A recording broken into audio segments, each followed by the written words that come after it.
මතකයට ගන්නවා කඩේකට ගිය අවස්ථාවක්. කඩේකට ගියාම මුදලාලි බොහොම සතුටු වෙනවා දැකලා. හැබැයි ඊටත් වැඩි සතුටු වෙනවා මුදලාලි වාකිසියම් භාණ්ඩයක් මිලදී ගන්නවා නම්. ඒ භාණ්ඩ ටිකක් වැඩිපුර වේලකට වායිලනවා නම් මුදලාලි තවත් සතුටු වෙනවා. සතුටු වෙලා වැඩිපුර භාණ්ඩ ප්‍රමාණයක් සපයනවා. ඒ කියන්නේ මොකද්ද? මිලත් සැපියුම් ප්‍රමාණයත් අතර තියෙන්නේ අනුලෝම සම්බන්ධයක්. එහෙම නැත්නම් මිලත් සැපියුම් ප්‍රමාණයත් අතර තියෙන්නේ ධන සම්බන්ධයක්. භාණ්ඩයක මිල ටික ටික වැඩි වෙනකොට සපයන ප්‍රමාණයත් ටික ටික වැඩි වෙනවා. මෙන්න මේ භාණ්ඩයේ මිලත් සැපියුම් ප්‍රමාණයත් අතර පවතින අනුලෝම සම්බන්ධය. එහෙම නැත්නම් ධන සම්බන්ධය අපිට පුළුවන් ලේඛනයක් මගින් ඉදිරිපත් කරන්න පුළුවන්. ඒ වගේම සමීකරණයක් ඇසුරින් ඉදිරිපත් කරන්නත් පුළුවන්. ඒ වගේම ප්‍රස්ථාර සටහනකිනුත් පෙන්වන්න පුළුවන්. මෙන්න මේ ක්‍රම තුන යටතේම අපිට පුළුවන් මිලත් සැපයුම් ප්‍රමාණයත් අතර පවතින අනුලෝම සම්බන්ධය පෙන්වන්න. අපි බලමු කඩේ මුදලාලිගේ අnder හැසිරීම කොහොමද ලේඛනයක් මගින් පෙන්වන්නේ කියලා.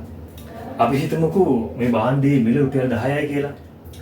භාණ්ඩයේ මිල රුපියල් 10 නම් සැපයුම් කරන ප්‍රමාණය 100යි. භාණ්ඩයේ මිල රුපියල් 20ක් වුණොත් සපයනවා 150ක්.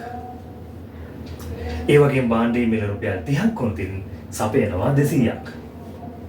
ඒ වගේම භාණ්ඩයේ මිල 40ක් වුණොත් සපයනවා 250ක්. මොකද වෙලා තියෙන්නේ? භාණ්ඩයේ මිල ටික ටික වැඩි වෙනකොට සපයන ප්‍රමාණය ටික ටික වැඩි කරලා තියෙනවා. භාණ්ඩයේ මිල සැපයුම් ප්‍රමාණයත් අතර අනුලෝම සම්බන්ධයක් තියෙන්නේ. එහෙම නැත්නම් ධන සම්බන්ධයක් තියෙන්නේ. අපිට පුළුවන් මෙන්න මේ මිලත් සැපයුම් ප්‍රමාණයත් අතර තියෙන අනුලෝම සම්බන්ධය මෙන්න මේ විදිහට සැපයුම් ලේඛනයක පෙන්වනවා වගේම සමීකරණය ආශ්‍රයෙන් පෙන්වන්නත් අපිට පුළුවන්. අපි දන්නවා සැපයුම් සමීකරණය කියන්නේ මොකක්ද කියලා. මේ දින සැපයුම් සමීකරණය QS සමානයි A ධන BP.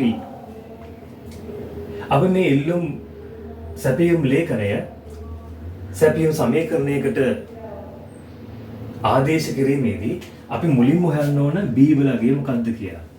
ඒ වගේම A වලගියත් අපි හොයාගන්න ඕන. ඊට පස්සේ තමයි අපි මේක සැපයුම් සමීකරණයට ආදේශ කරන්නේ.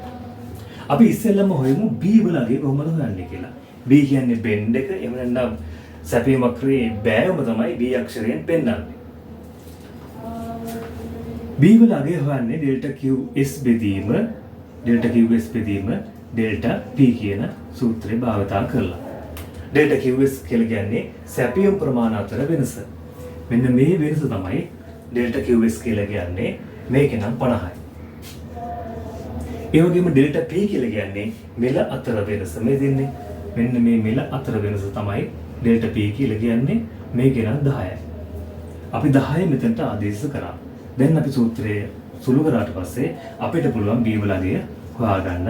මේ බිඳුවට මේ බිඳුව ගියා 5යි ඉතර වෙනවා. ඒ කියන්නේ B වලගේ 5යි. දැන් අපි හොයාගන්න ඕන A වලගේ. A කියන්නේ මොකද්ද?